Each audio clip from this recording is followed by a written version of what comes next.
Bienvenue dans le Craft Project, une émission de podcast produite par Métiers Rares qui propose des conversations intimes avec des artisans d'art. Un artisan d'art est un homme ou une femme qui choisit de faire apparaître de nouveaux objets sur la planète et consacre à cette tâche son corps, son âme et son esprit avec technique et poésie. Du dernier des Mohicans au néo-artisan, le Craft Project cherche à comprendre comment se construit et se vit une vie d'artisan, pour parler à nos cœurs de faiseurs, de chercheurs de sens et de rêveurs.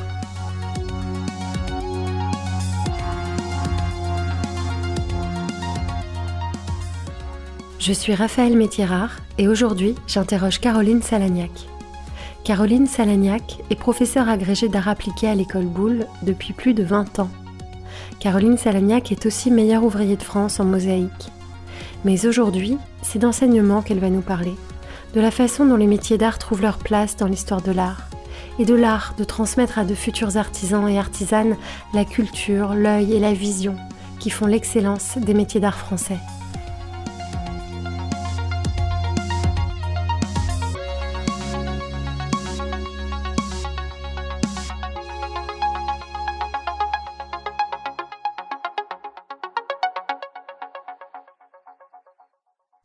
Bonjour Caroline Salagnac. Bonjour Raphaël. Alors, j'allais te demander comment avait commencé cette vie d'artisan, mais avec vous c'est un peu particulier parce que vous êtes la troisième Salagnac à ce micro. On a déjà eu votre grand frère Nicolas, votre petit frère Pierre Salagnac qui est également copilote de ce podcast. Donc ceux qui sont fidèles commencent à le savoir comment est entré l'artisanat dans la famille Salagnac. Mais quand même, je vais vous demander votre perception à vous de comment les métiers d'art, comment la matière est entrée dans votre vie. En fait, elle est rentrée pas par l'artisanat, mais par l'art. Par l'art. Oui, parce que mes premiers pas ont été, à mon plus jeune âge, en fait, vers le conservatoire, la musique et la danse. En cela, je suivais un petit peu la voie de ma grand-mère qui était musicienne, qui était violoniste. Et mes premiers amours ont été d'aimer la danse, comme ma mère, et la musique. Et j'ai eu la chance, en fait, d'être en horaire aménagé au conservatoire, d'avoir seulement de l'école le matin et tout l'après-midi à jouer d'un instrument de musique et à danser. Voilà, donc... c'est pas la matière qui est rentrée dans votre vie, c'est la beauté. C'est ça, voilà. C'est facile pour moi parce que je vous connais un petit peu et que je sais où vous êtes aujourd'hui. C'est vrai que, en vrai, vous êtes aussi artisan d'art puisque vous êtes mosaïste, meilleur ouvrier de France en mosaïque, mais ça on y viendra, c'est une petite cerise sur le gâteau. Mais le gâteau, c'est que vous êtes prof d'histoire de l'art à l'école Boulle depuis 20 ans. C'est ça, depuis 20 ans. En fait, ce qui va fonder un petit peu ma quête de l'histoire de l'art, c'est une quête de la beauté, avant une quête de la matière. Quand j'étais jeune, enfant, la beauté est vraiment quelque chose qui m'a façonnée, c'est-à-dire que je reprends le conservatoire, qui est une approche justement non matérielle. Je me souviens, enfant, quand on avait des heures d'études au conservatoire, on avait le droit d'aller à la discothèque. Et à la discothèque, on écoutait des disques avec un casque. Et je passais des heures à m'isoler dans la musique. Et en fait, je comprends que ça m'a construit. Et a construit mon rapport aux choses, à la profondeur et au fait que pour moi, la beauté allait être un peu la lanterne qui allait guider mes recherches. Et pourtant, vous êtes allé vers une expression très visuelle de la beauté, que ce soit à travers l'histoire de l'art ou à travers ensuite la couleur sur laquelle vous travaillez beaucoup. Et oui, c'est vrai. Ça a commencé par une vie intérieure, par une rencontre intérieure. C'est ça. Et en fait, à l'âge de 12 ans, j'ai effectué un virage, effectivement. C'est-à-dire qu'au départ, mon rêve était de devenir danseuse. Et puis j'ai compris à l'âge de 12 ans que ce ne serait pas le cas. Et donc j'ai demandé à mes parents de m'inscrire dans un atelier de peinture parce que j'ai compris que ça passerait par une autre voie. Et donc la voie de la matière. D'accord. Et c'est quoi, compris? Vous avez une illumination? Ou quelqu'un vous a aidé, vous a parlé, vous a guidé? Comment vous avez compris ça? J'ai compris parce que l'expression de la danse, pour moi, c'était une forme de beauté extérieure. Il fallait avoir un corps parfait pour rentrer à l'opéra, pour faire un type de danse classique. Et j'ai compris que je ne correspondrais jamais au canon de la danse classique. Voilà, ça a été une déception. Moi, le souvenir que j'en ai, c'est une phrase qui m'a habité, qui disait « la beauté est intérieure ». Voilà, la beauté est intérieure et donc le travail que tu feras, c'est c'est de la chercher, voilà, il s'est passé ça. Et à partir de ce moment-là, avec un peu de regret, j'ai dit à ma mère, inscris-moi dans un cours de peinture, et je me suis résolue à dire que je serais artiste et que ça passerait par cette voie-là. Et que vous allez la trouver, la beauté. Vous êtes allé la chercher avec les dents, en fait. Ah oui. Et alors, les cours de peinture ont commencé donc en Bourgogne, dans une famille d'artistes. Madame Leroux a enseigné la peinture à l'huile, et c'était une famille qui était artiste de génération en génération. Donc, c'était des peintres hollandais au départ. Là, avec mes frères, on est tous passés dans l'atelier Leroux. Et là, je pense que j'ai appris toutes les gammes du dessin classique, de la peinture. De fil en aiguille, à l'âge de 15 ans, j'ai passé le concours de l'école du Perret, et puis celui de l'école Estienne, de l'école Boulle. Enfin, voilà, je les ai tous tentés en me disant, il y en a bien un qui va fonctionner. J'ai eu la chance de les avoir tous et de pouvoir choisir. Et donc, à ce moment-là, j'ai pris l'école du Perret. Pourquoi ? Parce que c'était l'école qui s'avérait être la plus artiste. Et là, vous aviez 15 ans ?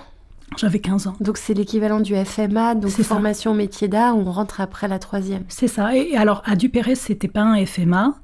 À l'époque, c'était avant le DMA. Et en fait, on se formait pour faire le diplôme de l'école. Voilà. D'accord. Donc là, beaucoup de cours de peinture, d'anatomie, de perspective. Donc vous êtes entré en ce qu'on appelle les arts appliqués. C'est ça. Parce que ça, c'est une distinction que moi j'ai compris au bout d'un certain temps, mais qui n'est pas du tout évidente pour le public. C'est que dans les écoles d'art comme l'école Boulle ou comme l'école du Perret ou comme l'école Estienne, il y a les arts appliqués et les métiers d'art. Et c'est deux voies différentes au sein d'une même école. Il y a ceux qui font les ateliers et ceux qui vont plus faire la création. Est-ce qu'on peut l'expliquer comme ça ? Comment vous l'expliqueriez, vous ? Alors moi, je l'expliquerai comme l'explique William Morris, c'est-à-dire je ne ferai pas la distinction entre les métiers d'art et les arts appliqués. Les métiers d'art sont des arts appliqués. Mais en termes de cursus, il y a comme une distinction en vrai. Alors après, la distinction, elle va plutôt être dans le terme design et métier d'art. Mais les arts appliqués, pour moi, sont fédérateurs du design. Alors, je m'excuse de dire ça, même si aujourd'hui on dirait l'inverse, mais les arts appliqués sont antérieurs au design. Et en fait, ce sont les arts appliqués au quotidien. Il y a les beaux-arts qui étaient classés dans les arts majeurs. Voilà. Les arts appliqués appartiennent à cette grande famille des arts, mais ce sont des arts appliqués au quotidien, c'est-à-dire qu'en fait, ils répondent à des besoins qui souvent répondent à des cahiers des charges, à des besoins de la vie du quotidien. Contrairement aux beaux-arts, qui ne répondent à aucun cahier des charges. Ou c'est de la créativité pure, c'est ça ? C'est ça.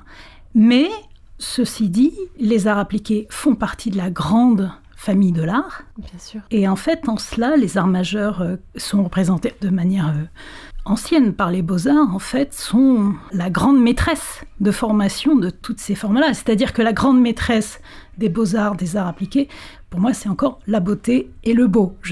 C'est complètement, apparemment, ringard de dire ça aujourd'hui, parce que dans les arts dits contemporains, la beauté a été rejetée. Ou dépassée, où on essaye d'aller au-delà de la beauté, de s'en libérer d'une certaine manière. Je ne pense pas, je pense qu'elle a été jetée. Ouais. Je pense qu'on va aller au-delà de la beauté, c'est impossible. Donc, non, les arts dits contemporains vont au-delà de rien. Je considère qu'ils vont au-delà de rien. J'entends bien les arts dits contemporains, c'est-à-dire les arts conceptuels qui ont rejeté la beauté comme étant un style, une affaire de goût, alors que la beauté n'est pas du tout une affaire de style ni une affaire de goût. Alors là, on rentre dans les grands débats philosophiques, mais moi je reviens à Caroline Salagnac, qui choisit... Donc ce que je voulais dire, c'est qu'il y a une distinction, même au sein des écoles d'art, entre un cursus qui serait plus intellectuel et un cursus plus manuel. Ça, on peut le dire ou pas ? Oui. Ah, et vous avez choisi le cursus plus intellectuel. C'est ça. Parce que vous étiez une super bonne élève.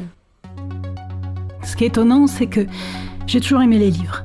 J'ai toujours aimé étudier et les livres sont ma première patrie, je pense, avant le reste. Quand je me suis inscrite dans les écoles d'art, dès la seconde, j'ai fait comprendre à mes parents que je ne passerais pas le bac parce que je trouvais que, même si il me manquait évidemment certainement plein de choses que je n'ai pas apprises en ne passant pas le bac, mais je trouvais que beaucoup de choses qui s'enseignaient à l'école, on pouvait les apprendre dans les livres. Et que les livres, moi, j'aimais les ouvrir. Par contre, se former à l'atelier, ça ne s'apprenait pas dans un livre. Donc, je trouvais que l'enseignement à l'école était trop passif. passer par un atelier me permettait de me mettre en action comme j'avais pu le faire quand j'étais au conservatoire, c'est-à-dire qu'on passait nos après-midi à faire un instrument ou danser. Voilà, on était actifs. Et je trouve que l'école nous met dans une passivité incroyable, ce qui explique pourquoi les jeunes ont tant de difficultés à trouver leur place dans le monde et une orientation, à sentir en eux-mêmes qui ils sont, parce que jamais l'école ne leur a permis de le faire. Donc voilà, je fais mes classes en atelier. Et vous allez loin dans cette affaire, puisque vous êtes allé jusqu'à l'agrégation. C'est ça, donc en passant par Normal Sup. Et à Normal Sup, là, ça a été... Alors c'était l'école normale supérieure de Cachan. La chance que j'ai eue de rencontrer une prof de philo qui a continué de nourrir en fait mon besoin de compréhension justement de l'esthétique et de la beauté. Cette fois-ci en étudiant Kant, Platon, voilà, tous les grands papas de la question, quoi. Les grands théoriciens de la beauté. C'est ça. Et vous continuiez à l'école normale d'avoir des enseignements pratiques de dessin, de peinture ? Ou c'est purement théorique à ce niveau-là ? Je pense que c'était de mémoire 50-50, c'est-à-dire on avait un professeur de peinture que j'affectionnais particulièrement qui était Grattalou, qui est un peintre connu, un artiste connu.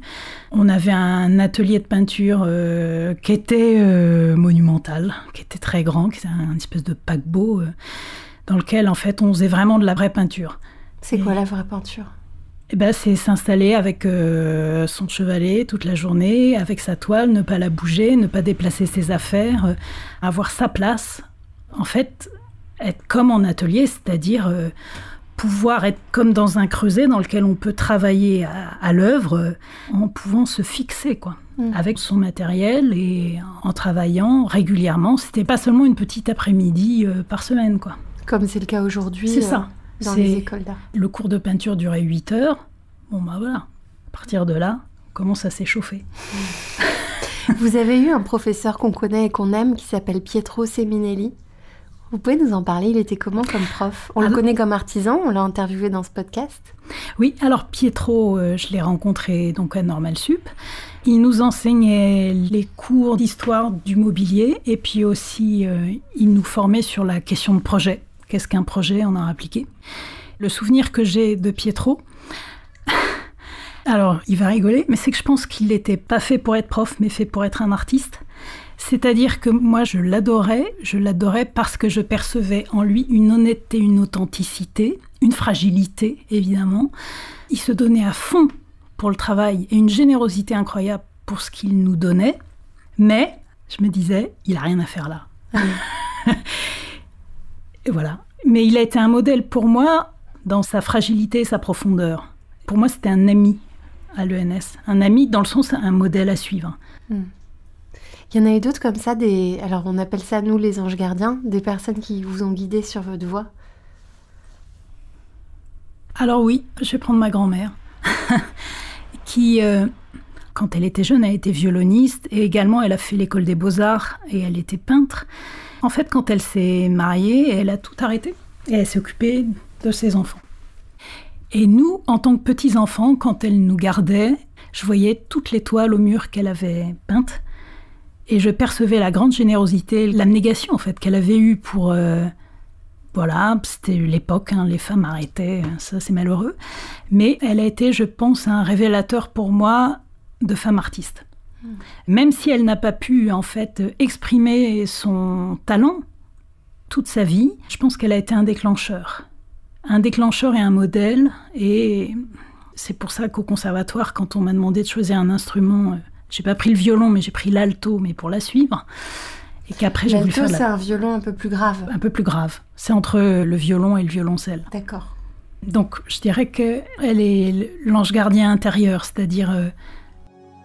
je défends la place des femmes dans la place d'artiste parce que c'est compliqué d'être artiste. Je l'ai bien vu quand j'ai dû faire mon expérience de passer le concours de meilleur ouvrier de France. Pour faire ce concours, on le fait en plus de notre travail et en ce qui me concerne, en plus du fait d'être mère de famille. Donc c'est un troisième travail, quoi. Je ne pouvais pas laisser tomber le travail, évidemment, mes enfants, et donc quand il n'y a que 24 heures au cadran, ça demande de la volonté et du courage.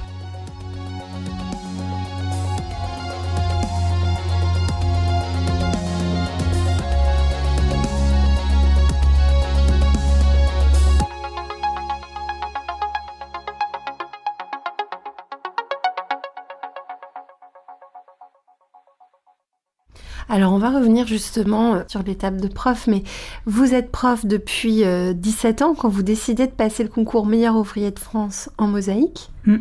Pourquoi vous avez fait ça ? Alors, je faisais de la mosaïque et des chantiers. Alors, des chantiers depuis 20 ans. Mais des chantiers, c'est quoi, Des chantiers de restauration du patrimoine. En fait, j'ai travaillé avec Philippe Giraud, dont on a déjà parlé dans des podcasts. C'est un tailleur de pierre qui est compagnon et qui, en fait, a fait beaucoup de restauration du patrimoine. Je l'ai connu quand j'étais jeune et on a fait beaucoup de chantiers de restauration du patrimoine, du cadre bâti. Ce qui m'a amené à faire de la sculpture ou de la restauration et aussi de la mosaïque. J'ai commencé comme ça sur ces chantiers-là. Et 10 ans plus tard, après avoir fait mes premières mosaïques à caractère architectural, mon frère Nicolas m'a dit « Et pourquoi tu ne passerais pas le concours de meilleur ouvrier de France aux mosaïques ?» Vous avez lancé un petit défi, quoi. Oui, c'était un défi. Ça me paraissait... je n'y avais pas du tout pensé. Surtout, je ne me sentais pas du tout venue du sérail. C'est-à-dire, je n'ai pas été faire une école en Italie. J'ai appris sur le tas, sur les chantiers. Donc, je me suis inscrite. Le défi, ce qui m'intéressait, c'est que l'épreuve qui était demandée dans cette épreuve de meilleur ouvrier de France consistait à faire un portrait en prise directe. C'est-à-dire qu'on pose directement les tesselles dans le mortier. Ce qui veut dire qu'il n'y a pas de repentir. Alors le repentir, c'est possible, c'est-à-dire on attaque au marteau et au burin ce qu'on a raté. Ah, d'accord. Ce qui est quand même... Donc, le principe de la mosaïque, pour le redire, c'est que vous prenez des pierres dans la nature. C'est des couleurs de la nature ou vous les teintez parfois ? Ah non, c'est les couleurs de la nature. Ah oui, c'est ça. Hein. Ouais. C'est que les couleurs de la nature. Et vous trouvez la bonne couleur et la bonne forme pour recomposer un portrait. En fait, on utilise des pierres, du marbre, également du verre. Alors par contre là, le verre sera teinté de manière artisanale, du verre de Murano, verre de Venise, les smaltes vénitiens, on appelle ça. D'où la difficulté. Les smaltes vénitiens teintés de manière artisanale parfois ont du mal à s'associer tout à fait correctement avec les teintes issues de la nature. Mais donc on taille, on associe et avec des cailloux, on monte un visage. D'accord. Et vous faisiez ça où ? Parce que vous n'avez pas d'atelier, si ? Non. Donc, vous êtes débrouillée. En fait, je me suis débrouillée. J'ai été nomade. Parce que ça met bien... Combien de temps vous avez passé sur ce portrait ? Une année entière ? 2 ans. 2 ans, ouais. 2 ans, il y a... J'ai pas compté toutes mes heures, mais à un moment, j'ai commencé à mettre le chrono et j'ai compté 1150 heures. Ouais. Mais il y en a plus. Il y en a beaucoup plus, hein, parce qu'il y a 6 mois non comptés, donc voilà.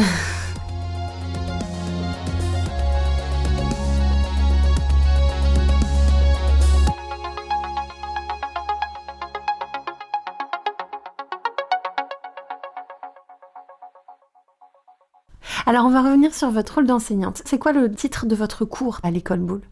Alors, je suis enseignante d'art appliqué. D'art appliqué. Donc, qu'est-ce que vous leur apprenez en art appliqué ? Qu'est-ce qu'on fait dans un cours ?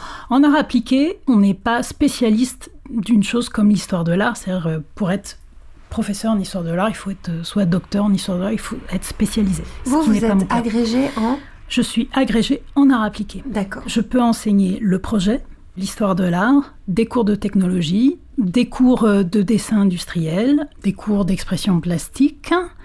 Et en fait, évidemment, selon nos compétences intrinsèques, chacun des profs d'art appliqué vont plutôt s'orienter vers un domaine ou un autre. Moi, je ne me suis pas orientée vers la techno, ni vers le dessin industriel, parce que j'en avais une sainte horreur. Qu'est-ce qu'ils prennent de vos cours, vos élèves ? Qu'est-ce que vous leur donnez ? Pour moi, il y a un double mouvement. Déjà, ma tâche à prendre des élèves qui rentrent dès la seconde, et puis des élèves qui vont, par exemple, la classe la plus avancée que j'ai, c'est Bac+3. Donc voilà, ça me fait un large potentiel, je dirais, de caractère, de personnalité et d'étape de mûrissement des jeunes. En fait, il s'agit d'éducation. Et ce qui est intéressant, c'est que... Alors, je vais parler de la fin, c'est-à-dire... Ils rentrent à l'école Boulle, dans une école d'art appliqué pour faire des métiers d'art. Au départ, ils sont tout contents, ils sont sûrs d'avoir trouvé leur voie. C'est le début, ils arrivent en seconde. Et en fait, plus ils vont avancer et plus ils vont s'approcher de la sortie, plus ils vont douter de leur voie et de leurs orientations, parce que le grand vide et l'abîme de la vie s'annoncent à eux, c'est-à-dire la sortie de l'école. Et ce que je rencontre, pour avoir les classes supérieures, quand ils sont au bord de la sortie, leurs questions existentielles sont de plus en plus pressantes. En se posant la question sur est-ce qu'ils ont fait le bon choix? Qu'est-ce qu'ils vont devenir? Est-ce qu'ils vont devenir plutôt des artisans, des designers, des artistes, des commissaires représentants de l'art, etc. Et en fait, pour trouver leur place, il n'y a pas de mode d'emploi. Il n'y a pas de mode d'emploi en tant qu'être humain pour trouver sa place dans sa vie. Donc, le métier d'éducation, c'est parfois donner des modes d'emploi, et ça, c'est pour les entrants, pour se former. Donc, mode d'emploi au dessin, mode d'emploi à l'histoire de l'art, mode d'emploi à l'analyse, tout ça sont des modes d'emploi qui vont permettre d'appréhender le monde. Mais plus on grandit, plus on se rend compte qu'il n'y a aucun mode d'emploi qui permet de se déterminer comme un être humain. Et pour exercer le métier d'homme, il n'y a pas de mode d'emploi. Et là, ils le comprennent quand il est le moment de sortir. Et les questions que je reçois de mes étudiants, il y a quelque temps, j'ai eu un mail d'un étudiant qui était perdu sur son orientation en disant « Voilà, je ne sais pas si, selon mes compétences, je dois aller plutôt vers une posture plus artistique, artisanale, etc. » Et vous savez répondre? Qu'est-ce que vous répondez à ça? Alors, moi, ce qui me passionne dans mon métier, c'est d'être un peu un chercheur d'or. Plus ils grandissent, plus je les écoute. Plus ils sont jeunes, plus c'est moi qui parle. Et ils m'écoutent. Après, le mouvement s'inverse et en fait, il faut vraiment qu'ils puissent s'exprimer pour qu'on puisse sentir en eux qui ils sont.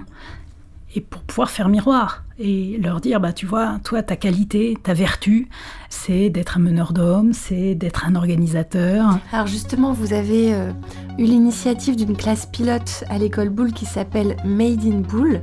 J'ai eu l'honneur que vous m'invitiez avec Pierre Salagnac qui a participé au jury à les suivre un petit peu cette année. Et donc j'ai pu voir comment ça fonctionnait. C'est une toute petite classe puisqu'ils sont 5 élèves.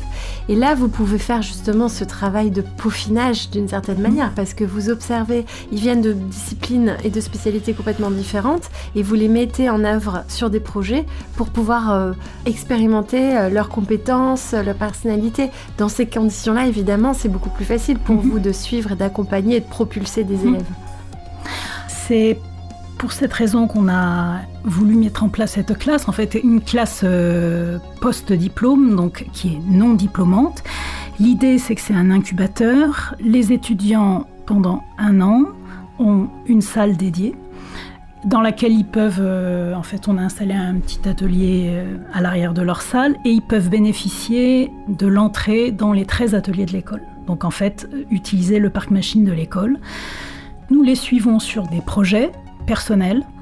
Vous pouvez dire le nom de ce merveilleux professeur de sculpture sur bois qui fait ça avec vous? Absolument. Joran Lebovici, qui est mon collègue co-partenaire. Joran Lebovici. Voilà, avec qui nous avons échafaudé cette classe. Et d'autres collègues également, mais avec Joran, on suit la petite aventure depuis 5 ans ensemble.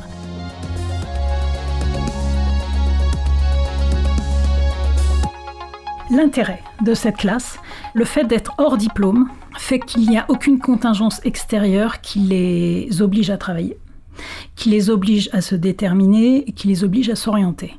L'orientation, ils doivent la trouver eux-mêmes. Et ça, s'orienter, je me rends compte que l'école, en fait, donne des rails qui empêchent de se poser les questions de qui on est et quelle orientation je veux prendre. Ce qui veut dire que pourquoi est-ce qu'on a, par exemple, dans les métiers d'art, je fais une parenthèse, beaucoup de personnes qui viennent au Greta se former dans les ateliers à 40 ans. Le Greta, c'est les reconversions. C'est ça, une reconversion vers les métiers d'art à 40 ans. Alors, voilà, c'est que la question de l'orientation, à un moment, sonne de manière importante et il y a une espèce... Mais ce serait possible de faire à grande échelle ce que vous faites à toute petite échelle avec ces 5 étudiants. Comment l'école pourrait accompagner cet accomplissement personnel, en fait ? Je pense que c'est une question de posture. Posture du professeur. Du prof. On n'a pas tellement plus de temps que ça parce que j'ai seulement 1h30 par semaine pour les suivre, donc c'est rien. Bon, sachant qu'on fait beaucoup de temps bénévole. Oui, plus tout le temps libre. Tout le temps libre qui est donné. Par exemple, quand je suis des classes de diplôme, l'ancien diplôme des métiers d'art, je fais du suivi de projet avec mes étudiants. En fait, ma technique consiste à les faire parler. Je les écoute. Ils sont en fait en oral en permanence. Ce qui veut dire que dans l'obligation qu'ils ont d'être actifs en trouvant les mots justes pour éclairer leur chemin, leur projet, font que ils se révèlent. Donc en leur donnant la parole. En leur donnant la parole. Aussi simple que ça. C'est ça. Ouais. Et en même temps, en les écoutant, il faut être capable de percevoir derrière un oral raté, derrière un bafouillage, c'est-à-dire certains vont me dire « mais je ne sais pas parler de mon projet, etc. » En fait, c'est pas grave. Je pense que tout étudiant, à mon sens, comme une œuvre d'art dans un travail artistique, est transparent. Comme un dessin est transparent. Un dessin, quand on le corrige, on passe au scanner qui l'a fait, comment il était, ce qu'il est. Toute trace est transparente. Transparente, ça veut dire révélatrice. Révélatrice. Comment on corrige un dessin ? Qu'est-ce que vous regardez ? Racontez-nous, parce que, alors là, pour le coup, moi qui viens des filières les plus traditionnelles du monde, ça me paraît, juste le mot corriger un dessin, ça me paraît fou. Comment on corrige un dessin ? Pour corriger, il faut avant tout donner un objectif clair, en disant, voilà, je vous attends sur tel domaine. Si l'objectif, c'est une expression libre, je vais respecter dans ma correction l'avènement de cette expression libre.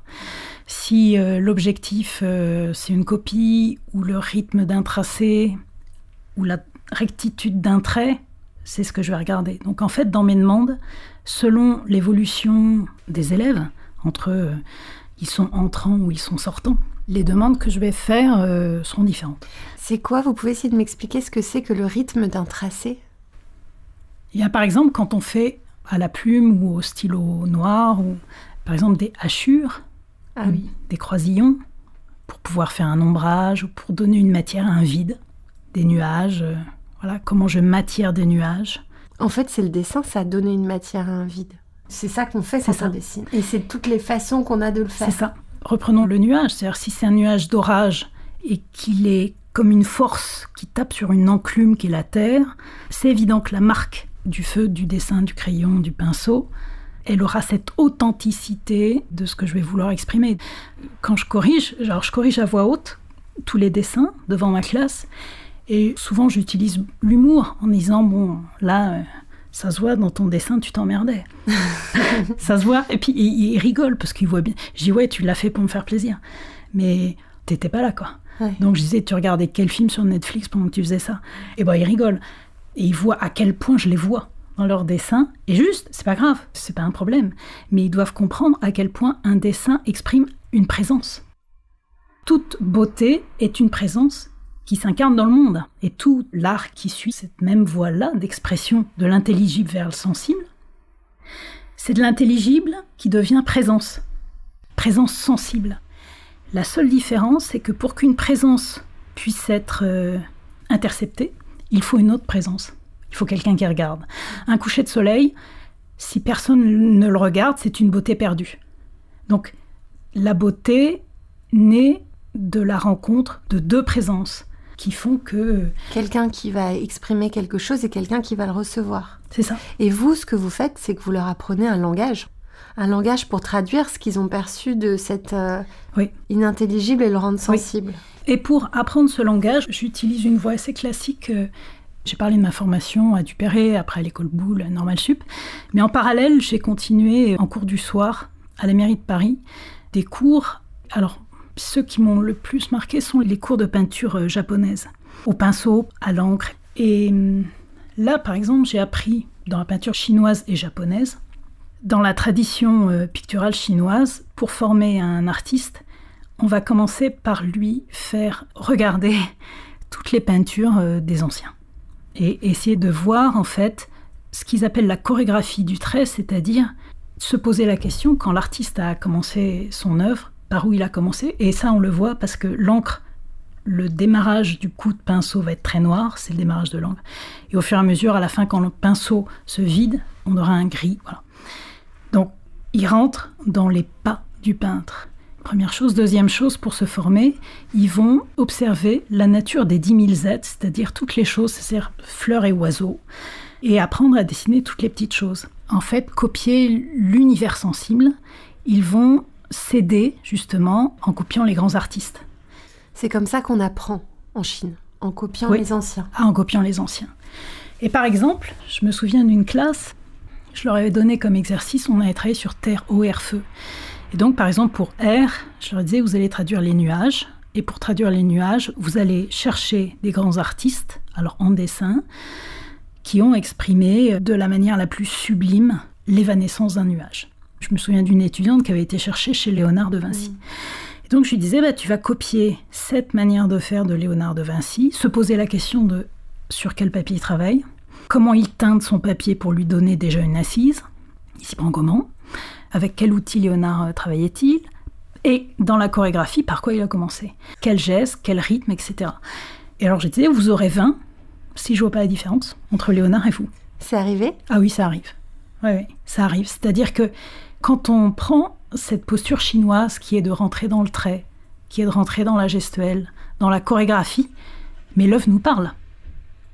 Et du coup, l'authenticité de la présence de l'œuvre qui fait que c'est une mise au monde d'une œuvre, c'est une ontogénèse, c'est-à-dire qu'il y a un rythme du trait, il y a une respiration, c'est authentiquement vivant. Donc, de ce fait-là, quand on voit le résultat, on ne peut pas mentir dans un dessin, on sent tout. Même quand on reproduit, même quand c'est pas une création. Ah oui. Mais c'est comme quand un musicien rejoue du Bach. Bien sûr. C'est Egon Schiele qui disait « L'art ne peut pas être moderne car il est éternellement originel. » Ou bien alors il est originellement éternel.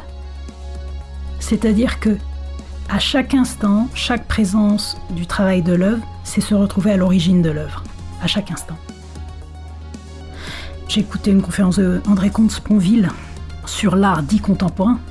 Oui, parce qu'on y arrivait forcément. Là, je sens qu'on va arriver à une opposition avec l'art conceptuel, où on n'a pas tout ça. Allez, on y va, on se lance. En fait, aujourd'hui, on vit une crise abyssale, importante, qui est barbare, qui fait que l'art dit contemporain a supprimé l'art, a supprimé les artistes, a supprimé le savoir-faire, a supprimé les ateliers.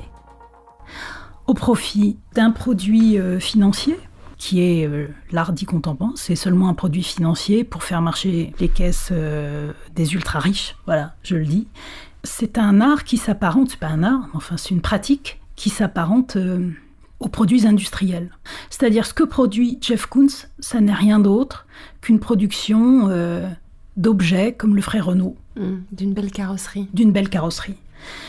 Avec toute une déclinaison, il y a la belle carrosserie à 50 millions d'euros, qui est le Dog, qui est en possession de 7 milliardaires dans le monde. Mais il va faire tous les produits dérivés, qui fait que chez Castorama, je pourrais, pendant une exposition de Jeff Koons, acheter ma bagatelle pour 60 euros. Et en fait, il crée une pyramide de marketing commercial, comme le font tous les grands groupes de luxe, pour pouvoir tenir. Donc, très bien, ils font leurs affaires sur le marché, sauf que ça n'a rien à voir avec l'art. Parce que dans la posture contemporaine, ils ont voulu ringardiser l'idée de beauté, en disant que la beauté était une affaire de goût et de style, et que c'était une affaire de kitsch. Mais si on prend la philosophie et les classiques en philosophie, supprimer la beauté, c'est comme vouloir supprimer le bon, le juste ou le bien, ou le vrai. Et donc, peut-on imaginer une société où on dira aux gens, voilà, on décide de supprimer le vrai. C'est une affaire de goût. Voilà. Et donc, le vrai n'existe plus. Et on va décider d'essayer de jouer à vivre sans le vrai. Le beau, dit François Tcheng, est en fait le signe que la création du monde fait sens. C'est-à-dire... C'est la preuve. C'est la preuve. C'est la preuve que le monde fait sens. J'explique, l'univers n'est pas obligé d'être beau pour fonctionner. Donc on pourrait se dire, ok, la beauté est une forme de luxe et de superflu. C'est ce que disent tous les gens de l'art dit contemporain. C'est du superflu, c'est une affaire de luxe. Donc très bien, on imagine un univers sans ce superflu de la beauté. Et donc on va imaginer un univers fonctionnel. Et qu'est-ce qu'on obtiendra ? C'est un univers concentrationnaire, fait de robots, c'est-à-dire pour que les choses fonctionnent, elles sont dans une forme de neutralité indifférenciée.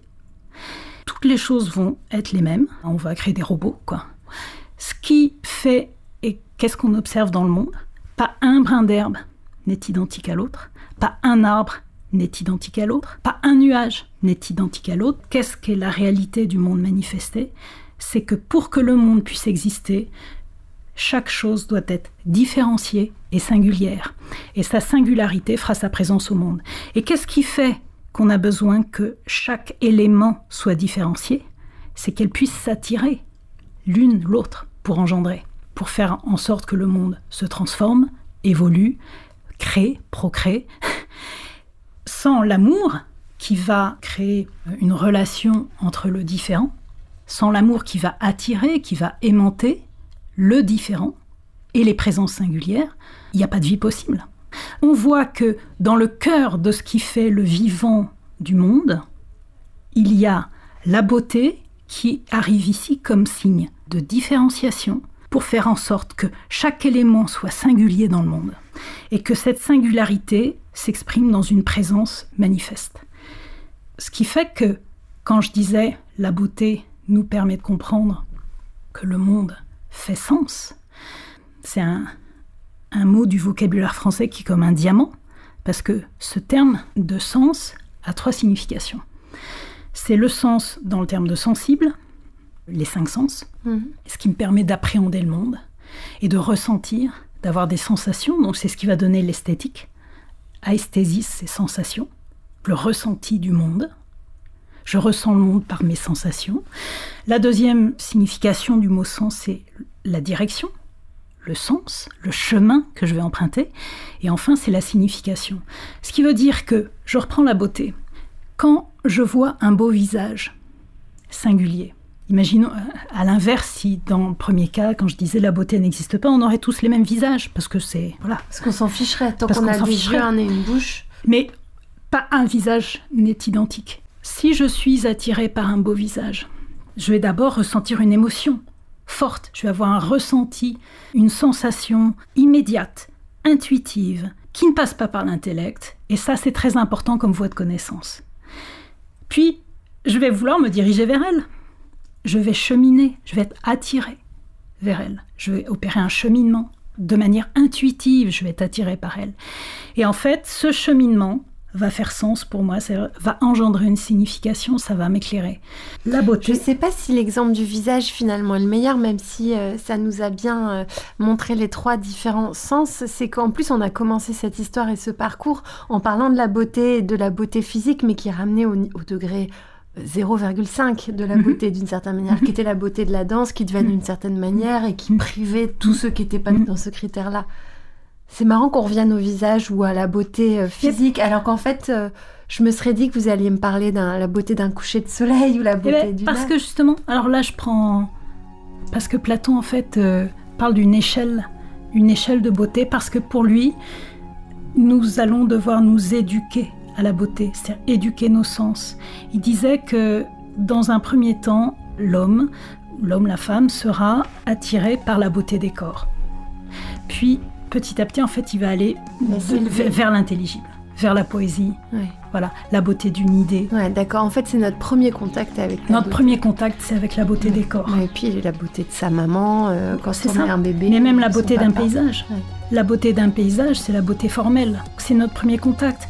Et après, c'est évident que la beauté d'un beau sentiment, la beauté d'une attitude, d'une belle attitude, la beauté d'une belle personne intérieure. Ça, c'est un chemin. C'est un chemin.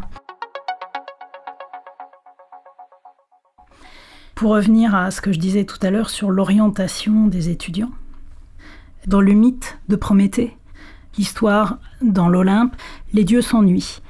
Ils s'ennuient, ils sont arrivés à une forme d'équilibre dans l'Olympe, et donc ils demandent aux 2 fils de Japet, qui sont Épiméthée et Prométhée, de mettre au monde les mortels, pour pouvoir s'amuser.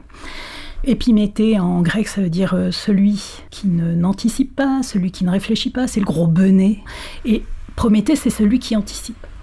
Épiméthée va dans le monde des mortels, tout ça pour expliquer l'orientation des étudiants, j'y viens.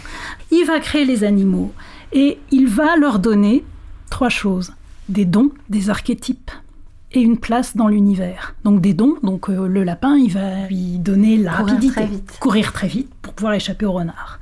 Et puis une fourrure pour pouvoir dormir le soir, se protéger, comme dit dans le texte de Platon Protagoras, c'est-à-dire des petites couvertures douillettes, la fourrure pour pouvoir dormir le soir. C'est très bien pensé.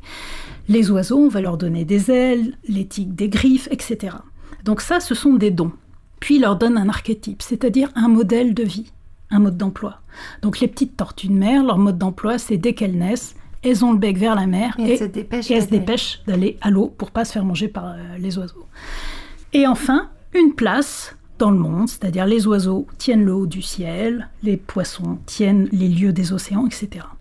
Bon, et puis Mété est très content, il a fait son affaire. Arrive Prométhée qui dit « Mais alors quoi ? Il ne reste plus rien ! Tu as pris tous les dons, tous les archétypes. Pour l'homme, il n'y a ni don, ni archétype, ni place. » On se débrouille. On se débrouille. Il n'y a aucun modèle archétypal, aucun plan, aucun mode d'emploi pour l'homme. C'est-à-dire qu'en fait, il n'y a pas de déterminisme, c'est ce que ça veut dire. Il n'y a pas d'explication sur le sens de nos vies, sur pourquoi on est là. Et puis, c'est pareil, il n'y a pas de don, dans le sens où, par exemple, en disant, moi voilà, je suis le fils d'un artisan, donc mon don, c'est que je vais être un bon manuel. Non. Non. Pour chaque être humain, on recommence à zéro. On recommence à zéro.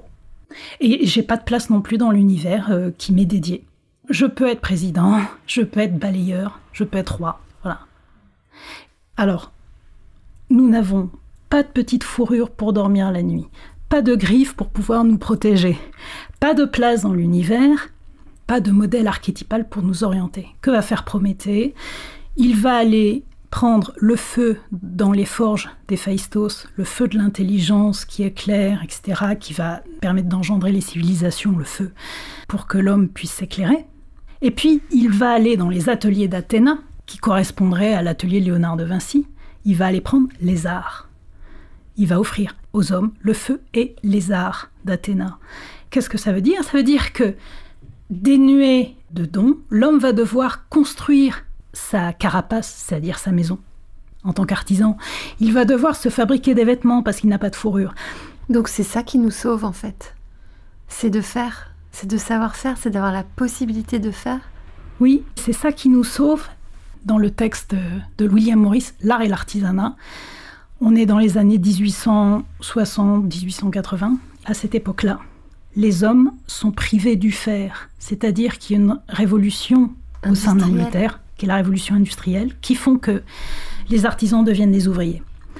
Ce qui faisait le bonheur d'un artisan, ce qu'explique William Morris, c'est l'intelligence du projet, c'est-à-dire le feu, le don du feu, et le don de l'art, c'est-à-dire le don de l'intelligence rusée pour la fabrication. Ce qui va se passer, c'est que les artisans se retrouvent sur des chaînes de montage, deviennent des ouvriers, et n'ont plus la responsabilité de l'œuvre. Ce qui veut dire que leur métier d'homme, qui consiste à trouver sa place par le fait de fabriquer ce qu'il va devenir, son devenir, dans ces ateliers de métier d'homme, en fait, il en est coupé. La crise existentielle de beaucoup de gens, jusqu'à aujourd'hui, c'est d'être coupé de l'intelligence, de la construction, je dirais, de son destin. Mais justement, il y a un retournement. C'est intéressant qu'on dise ça parce que pour un de mes clients, mon travail, c'est de retransformer des ouvriers en artisans, de revenir avec des outils, avec des gestes. C'est quand même un petit signe des temps. Mais vous le voyez tous les jours. On a parlé des Greta, des reconversions. C'est que peut-être pas encore l'industrie et la société, bien que ça commence un petit peu, mais les gens, individuellement, retournent vers le faire.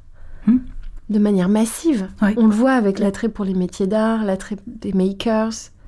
Je suis d'accord. Je pense que cette intuition collective, ce mouvement collectif, est certainement généré par le fait que l'industrie nous a coupé les ailes dans cette manière d'être humain, et que l'art qui avait la possibilité, je parle des beaux-arts, qui avait cette possibilité de prendre le relais, a quitté le champ de bataille et est devenu une industrie. C'est le monde de la technique d'Heidegger. On souffre d'une explosion de la technique sur nous. Alors, ce qui est intéressant, justement, par rapport à cette résurgence, c'est que j'aime bien voir chez les jeunes, c'est-à-dire que je trouve que chaque génération apporte aux problèmes de l'époque les réponses dont ils ont besoin. Mais qui a écrit la suite alors? Parce que la crise du fer, on le voit tous les jours. Est-ce qu'il y a un penseur qui a écrit comment ça va devenir? Est-ce qu'on va retrouver des artisans dans nos villes? Est-ce qu'on va revaloriser les formations manuelles pour que ce soit accessible à tous les profils et pas seulement ceux qui sont orientés vers les formations manuelles parce qu'ils sont pas assez bons à l'école? Ça va être comment après? Vous savez ça, vous, Caroline Salagnac? Je ne sais pas, la seule personne qui me vienne à l'esprit, c'est Gandhi, donc c'est pas tout à fait un contemporain, qui, pour pouvoir contrer l'Empire britannique, a commencé à retisser le coton sur son rouet, en disant si chaque Indien tisse comme l'Inde l'a fait depuis 4000 ans, son coton, comme toutes les maisons en Inde savent le faire pour pouvoir tisser ses vêtements, on retrouvera notre indépendance et on retrouvera notre dignité. C'est David contre Goliath, mais ce geste, je pense, est très fort et montre une voie. De retrouver la liberté par la capacité de faire. Oui, je crois, oui. Et je sais que vous vous êtes intéressé aux théories déclinistes, dans leur lien avec les métiers d'art. Alors c'est une question qui n'est pas du tout formulée comme une question, mais vous pouvez nous parler un petit peu de ça, parce qu'il y a quand même tout un courant qui parle de la fin du monde, du déclin de la civilisation. Je le clame, mais avec beaucoup moins de connaissances que vous, mais j'ai cette intuition que les métiers d'art peuvent sauver le monde, et je suis sûre que vous allez réussir à nous l'argumenter de manière plus intelligente que je ne suis capable de le faire. Alors, je ne connaissais pas du tout les théories de la collapsologie, donc sur l'idée de l'effondrement. Je m'y suis intéressée en septembre de cette année, à la suite de l'été très chaud qu'on a vécu avec l'idée du réchauffement climatique, et aussi aux manifestations des jeunes sur le climat qu'il y avait un peu partout dans les villes de France. Donc en fait, j'ai commencé à tirer un fil de laine sur la question. J'ai lu Pablo Servigne, et puis voilà, une fois que j'avais commencé les premiers bouquins de Pablo Servigne, je suis rentrée dans... La machine à apprendre s'est mise en route. Voilà, j'ai lu différents bouquins autour de ça.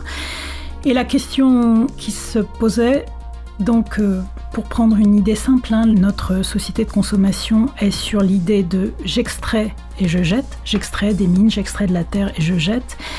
Et l'idée, c'est de réussir à passer de cette ligne à un cercle pour pouvoir faire en sorte que l'extraction ne se fasse plus dans la terre, mais que l'extraction se fasse dans le déjà là, par exemple. C'est Isabelle Delavoye qui disait « Nos futures mines seront nos ports, nos anciennes friches industrielles, nos habitations actuelles. Nous allons apprendre à déconstruire pour pouvoir réutiliser, extraire pour pouvoir recycler. » Bon, voilà, c'est un exemple. Une nouvelle matière apparaît. Une nouvelle matière apparaît. Alors, la force, pour moi, d'un métier d'art, c'est de construire dans la durabilité, c'est-à-dire ce qui est proportionnel entre le temps passé sur un meuble, une pièce, est proportionnel à la durée du meuble, qui fait que je ne vais pas oser jeter aux encombrants. Par définition, les artisans d'art font des objets qui durent. C'est ça. Qui s'entretiennent. Et qui s'entretiennent et qu'on va se transmettre de génération en génération. Ce qui veut dire que si on envisage les objets de cette manière-là, déjà on va se désencombrer beaucoup d'objets futiles, et on a des chances de produire de manière plus juste, plus belle et heureuse. C'est des valeurs qui sont déjà dans les ateliers, c'est ça que je veux dire, c'est des valeurs que portent les ateliers. Moi, ce que je voyais dans la collapsologie, c'est que le métier d'art était déjà dans une posture du déjà là. Nous sommes déjà dans le durable, nous sommes déjà dans l'utilisation de matériaux en fait naturels, la plupart du temps. Alors, il y a aussi des travail de résine. Bon, regardez, l'organisation des métiers d'art, c'est sur les matières premières, donc le bois, la pierre, le métal, le cuir, voilà. On est dans l'innovation et dans le côté malin de trouver des solutions avec ce qu'on a pour créer des nouvelles formes, pour créer des nouveaux outils, fabriquer ses propres outils. Il y a un côté, en fait, très moderne, très futuriste presque, dans cette façon d'être, qui dépasse complètement les problématiques de l'art industriel, d'une certaine manière. On ne sait plus produire des outils qui étaient le métier du taillandier. Bon, produire des outils qui durent, qui sont de qualité, on ne sait pas vraiment faire. Bon.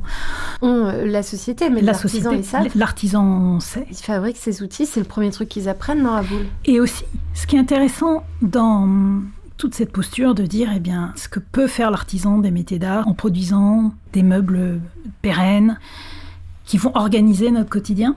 Je reprends encore William Morris. Ce qu'il disait, c'est qu'il explique l'émergence de la Renaissance italienne par les fondements du Moyen-Âge. Pour lui, le Moyen-Âge, c'était plein de petits ateliers d'artisans d'art populaire qui travaillaient de cette manière-là. Ce dont on était en train de parler. Ils produisaient des objets de qualité, durables. Quand on regarde l'histoire du mobilier au Moyen-Âge, le mobilier gothique, pendant 200 ans, il ne bouge pas.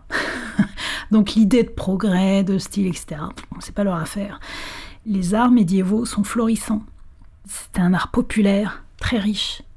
Et c'est lui qui va faire que la première Renaissance qui démarre en Italie, la Renaissance à Florence, elle est à ce point si extraordinaire. Et elle va vite péricliter la Renaissance quand le commerce va commencer à prendre place. Alors William Morris ne prenait pas un retour au Moyen-Âge, mais montrait comment cette posture médiévale de ces ateliers fabricants qui produisaient les différents arts de la vie, les arts appliqués, et William Morris parlait d'arts appliqués, parce que pour lui, les arts appliqués s'étendent jusqu'au paysage. C'est-à-dire comment on façonne le paysage, comment tout ce qui nous entoure au quotidien, que ce soit le paysage ou la ville ou l'intérieur, va me construire en tant qu'être humain. Mais pourquoi ça? Qu'est-ce qui change au XVe siècle à la Renaissance alors? Pourquoi il y a une rupture à ce moment-là? Les objets sont pensés moins durables? Est-ce que il y a aussi un pivot avec la naissance d'artistes? C'est-à-dire qu'avant, c'était des ateliers qui produisaient des pièces et puis elles commencent à être signées, c'est ça? Selon lui, c'est l'arrivée à la Renaissance du commerce sur l'art. D'accord, c'est le commerce. C'est le fait qu'il faille renouveler les pièces, qu'il faille en produire plus, qu'il faille créer un marché. De faire un business. Faire un business. Ouais. C'est ce qu'on reproche à l'obsolescence programmée aujourd'hui à des grandes marques. C'est ça. Et de la même manière, sur le fait que ces objets populaires au Moyen-Âge, en fait, éduquaient. Là, ce que dit William Morris, il disait « Nous devons nous éduquer en étant entourés de beauté ». Alors là, on a un problème, parce qu'on est tous entourés d'IKEA. D'IKEA, et puis de mocheté, quoi. Et d'architecture utilitaire, avec beaucoup de monde, tout droit, tout pareil. Et justement, alors ça, c'est intéressant, parce que c'est votre boulot d'éduquer l'œil de vos élèves. C'est pas trop tard. Et encore vous avez des élèves étudiants en école d'art, mais pour nous qui n'avons pas eu la chance d'avoir des professeurs comme vous et qui avons grandi dans des appartements Ikea, c'est une vraie problématique des artisans d'art, c'est qu'ils passent leur vie, beaucoup de temps à éduquer leurs clients. Alors en fait, ce qu'il faudrait faire, il faudrait que l'art sorte des musées. L'art n'a pas sa place dans les musées.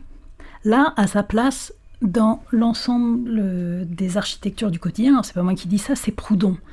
Proudhon, en 1860, dans Propos sur l'art, en fait explique que nous devrions exercer notre art dans toutes les bibliothèques, tous les gymnases, toutes les écoles, toutes les salles de concert. Ça veut dire qu'il y a des tableaux partout? Des tableaux, des sculptures, des fresques, des mosaïques, du beau.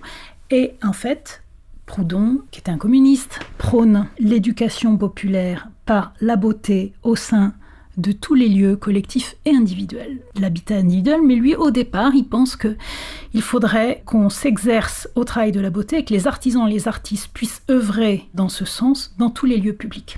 Et il commence à cette époque-là, 1870, à recenser toutes les bibliothèques qu'il y a. Alors, des millions, des millions de bibliothèques, qui soient des bibliothèques spécialisées, personnelles, etc., plus les gymnases, les écoles. Et il disait, en aucun cas, l'art ne doit être dans un musée. L'art est fait pour éduquer au goût, puisque les philosophes des Lumières, Kant, vont nous expliquer que l'affaire est une question de goût. Mais le goût, ça s'éduque. Bien sûr. Alors après, on peut aussi essayer de faire venir les gens dans les musées. Oui, il y a 2 heures de queue et c'est très cher. Pas pour les étudiants. Ils ne payent pas, les étudiants. Oui, mais l'art dans les musées, c'est l'art de la naphtaline. L'art doit pouvoir s'exprimer dans les lieux de vie quotidiens, c'est-à-dire ne plus supporter d'avoir des assiettes sans âme. Voilà, tout ça, c'est ce que prenait aussi William Morris. Être capable d'exercer son œil, comme moi je le fais quand je montre à mes étudiants comment un trait en dessin exprime une vérité, une authenticité, etc. C'est-à-dire comment une assiette tournée par un potier, voilà, a une forme de présence. Bien sûr. C'est pareil. Derrière moi, il y a les livres qui me sont chers et qui me permettent de travailler, mais pour moi, ce sont des présences. Bien sûr. Ce sont des présences. Un objet intelligent qui est rempli d'une intention qui est celle du cœur de l'artisan, c'est une présence. Et c'est vrai. Alors évidemment, ce qu'on entend beaucoup, c'est que c'est pas le même prix. Mais c'est pas la même durabilité non plus, donc il faut savoir calculer ça. Et puis il faut savoir qu'une assiette Ikea, elle permet de dîner, voilà. Mais une assiette fabriquée par un artisan d'art, elle permet de dîner, de rêver, de transmettre, de supporter un savoir-faire, de soutenir et de s'inscrire dans un écosystème dont on est fier. C'est ça. Et de faire du lien, parce que dans ce cas-là, peut-être ça sera générationnel. Le service en question va passer de génération en génération. Et donc, dans ce cas, il est sacrément plus rentabilisé que les assiettes Ikea qu'on change à chaque appart. C'est ça. Caroline Salagnac, je connais une fée des métiers d'art. Qu'est-ce qu'elle peut faire pour vous avec sa baguette magique ? Eh bien, permettre ce que disait Proudhon, que l'art puisse s'exercer dans les lieux collectifs et qu'on retrouve cet élan de ce qu'on appelait l'art total, qui faisait travailler ensemble les architectes, les artisans, comme on construisait des cathédrales ensemble. C'est-à-dire, moi j'aimerais un renouveau collectif des arts pour œuvrer ensemble à l'avènement du beau. Alors il y a un artisan d'art que j'avais rencontré qui m'avait soufflé une très belle idée que j'aimerais bien pouvoir porter un jour dans les années qui viennent, c'est de créer un fonds de dotation qui permette de mettre des œuvres d'artisans d'art dans les lieux publics et notamment, je sais pas moi, un comptoir réalisé par l'ébéniste Steven Leprisé dans un pôle emploi. Que les lumières qui sont dans la salle d'attente des urgences de Necker, ce soit des œuvres d'artisans dont chaque matière, de chaque forme a été pensée pour mettre la beauté dans ces lieux de fragilité, dans ces lieux de vie, dans ces lieux publics. Et on trouve que ce serait des opérations de communication magnifiques pour les mécènes qui nous aideraient à monter ça. Donc voilà, ce podcast est peut-être écouté par des mécènes qui voudraient nous accompagner dans ce sens-là. Et c'est vrai que ça permettrait à des artisans aussi de penser des œuvres pour ces lieux-là. Et aujourd'hui, c'est rare qu'un artisan ait le budget d'avoir le temps de penser une œuvre pour un lieu, une œuvre monumentale. Et c'est quelque chose qui permettrait de faire jaillir des créations intéressantes et notamment des créations transdisciplinaires. Bon, du coup, je lui ai demandé un truc moi aussi, elle a fait. Merci Caroline Salagnac. Merci Raphaël.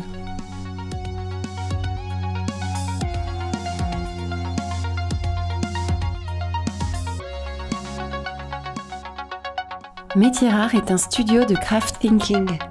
Le jour, Métiers Rares imagine et bâtit des ponts entre les métiers d'art et les marques. La nuit, Métiers Rares produit des podcasts qui célèbrent l'excellence et la créativité des humains. Si vous avez aimé ce podcast, dites-le nous avec 5 étoiles. Abonnez-vous, parlez de nous. Suivez-nous sur Instagram @métiers-rares. Suivez-moi sur Instagram @Raphaël Métiers Rares. Cet épisode du Craft Project a été copiloté par Pierre Salagnac. La signature musicale a été créée par Velvet Stairs. Je remercie Philippe Calvérac pour le montage minutieux et le mixage exigeant.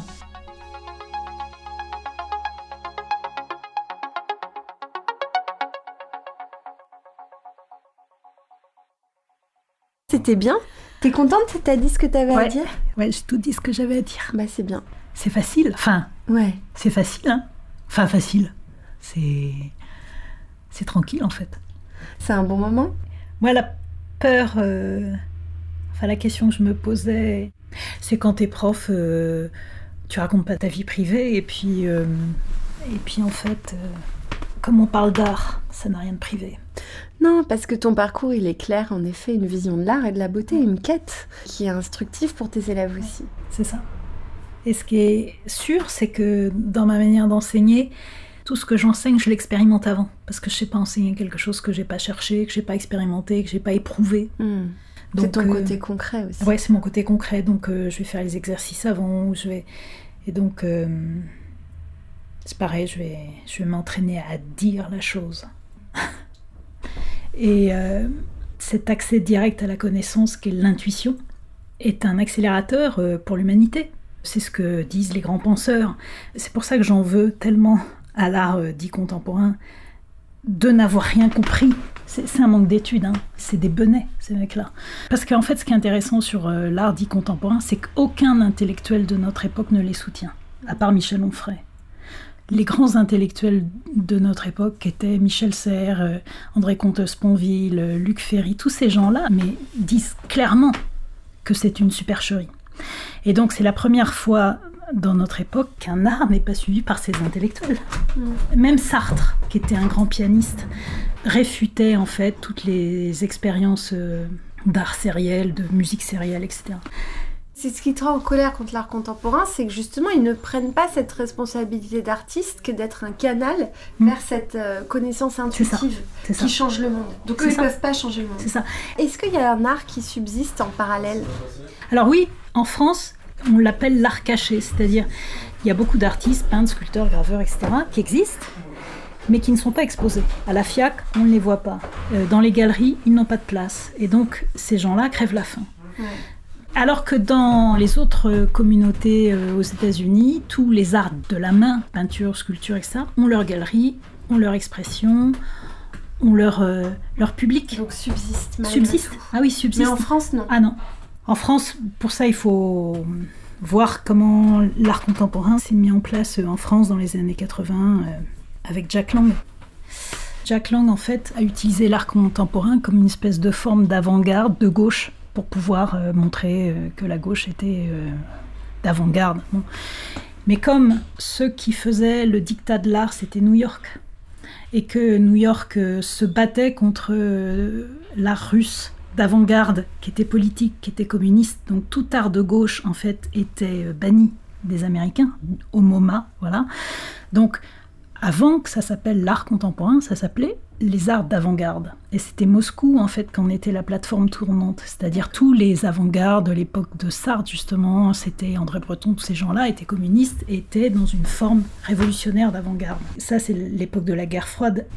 Et pour que New York ait le monopole sur la culture, ils avaient le monopole sur les armes, mais pas sur la culture, par rapport à l'Europe. Paris avait un monopole culturel, avec l'école de Montparnasse, voilà. Il a fallu piquer ce monopole aux Français, et la façon de faire de New York, c'était de prendre l'art du champien, c'est-à-dire l'urinoir, c'est-à-dire le geste du champien, c'est que ceci soit art, et ceci sera art. Je désigne un objet, voilà. Et donc, je nie toute idée d'idée, dans l'œuvre du monde intelligible, c'est-à-dire la définition d'Hegel de l'art, c'est l'art et l'expression d'une idée dite supérieure, monde intelligible, incarnée dans un matériau sensible. L'art, c'est la tension entre l'intelligible et le sensible par le savoir-faire. Mais de l'intelligible, c'est pas un concept. L'intelligible, c'est le monde des idées chez Platon, c'est-à-dire c'est universel. C'est pas un concept. Et l'art contemporain, il n'y a plus de sensible, il n'y a plus d'intelligible, il n'y a que du concept. Et il n'y a plus de savoir-faire. Et il n'y a plus de savoir-faire. Et comme le disait Gustave Courbet, si ce que j'ai à dire pouvait se dire par des mots ou par un écrit, je n'aurais pas besoin de la peinture pour le faire. Seule la peinture peut dire ce que j'ai à dire. Ni les mots, ni les concepts pourront dire ce que j'ai à dire en peinture. Donc c'est une autre forme. L'art est une forme synthétique, sans mots ni concept. L'art pictural. L'art pictural, mais la musique, c'est pareil. Ouais. La musique, c'est pareil. La musique, c'est pareil. C'est l'expression d'une idée dans du sensible, c'est-à-dire dans des vibrations sonores. Tout art est l'expression d'une idée dans un matériau sensible, que ce soit du son, un corps pour la danse, la pierre pour la sculpture, la peinture, etc. C'est la tension maximale entre le monde incarné et le monde des idées. Mais du coup, les écoles d'art, elles continuent à former à l'art classique. Imaginons que le monde se rende compte que c'est une supercherie. On va retrouver des artistes pour peupler les galeries ? Alors oui, dans beaucoup de pays. Par exemple, j'avais une étudiante russe qui m'explique les beaux-arts en Russie. C'est classique. C'est-à-dire, ils savent peindre, sculpter comme plus personne ne sait le faire en France. Ils ont un savoir-faire. Ah oui, ils ont un savoir-faire incroyable. Elle me disait que ils souffraient tous, les étudiants, de tendinite du poignet à force de dessiner. Donc, ça risque pas de nous arriver. Donc, en fait, les pays de l'Est continuent les formations classiques dans les écoles d'art. Mais ça n'empêche pas d'avoir des choses à raconter d'un point de vue esthétique et créatif, d'être un très bon technicien. Ah oui, mais oui, parce que ce qui fait l'œuvre d'art, c'est son authenticité, c'est son message, c'est sa vérité. Quand une peinture est trop bavarde, qu'on a trop fait l'élaboration et l'étalage de sa technique, ça n'est plus une présence forte, c'est du bavardage. Oui. On pourrait dire, oui, la technique nuit à l'œuvre. Non, pas du tout. Trop de technique, oui, tue l'œuvre. Tout l'art, c'est la justesse. Bon, voilà. Mais c'est ce qui fait un grand artiste, c'est-à-dire, à force d'en faire, il écume. Il devient de plus en plus précis. C'est comme en littérature, c'est-à-dire l'art du quatrain. C'est la capacité extrêmement concise de dire tout en 4 lignes, quoi. De faire du diamant. Bah, l'art, c'est pareil. Et c'est pour ça que c'est une voie directe de connaissance qui a, pour les humains, la voie de l'intelligence et de la rationalité, mais qui est une voie longue. Et la voie de l'art, c'est la voie de l'intuition, c'est la voie du cœur. Et ça, c'est comme un don. C'est-à-dire qu'il y a des gens qui sont là pour être les canaux de ça. Je pense que c'est un don et c'est du talent et de la transpiration, parce que il y a beaucoup de gens qui veulent devenir artistes et puis qui sont prêts seulement à donner une après-midi par semaine pour s'exercer. Donc en fait... Oui, mais en réalité, si c'est leur voie, c'est ceux qui passeront leur vie à faire ça. Oui, c'est ça. C'est ça, et qui, à chaque fois, quand ils se lèvent le matin, ont encore quelque chose à perfectionner et à chercher. C'est jamais terminé, quoi. Bien sûr. Le chemin, il est aussi long qu'eux-mêmes sont capables de l'éclairer et de s'éclairer. C'est-à-dire, le chemin, ils le construisent au fur et à mesure qu'ils avancent, mais c'est eux qui l'éclairent.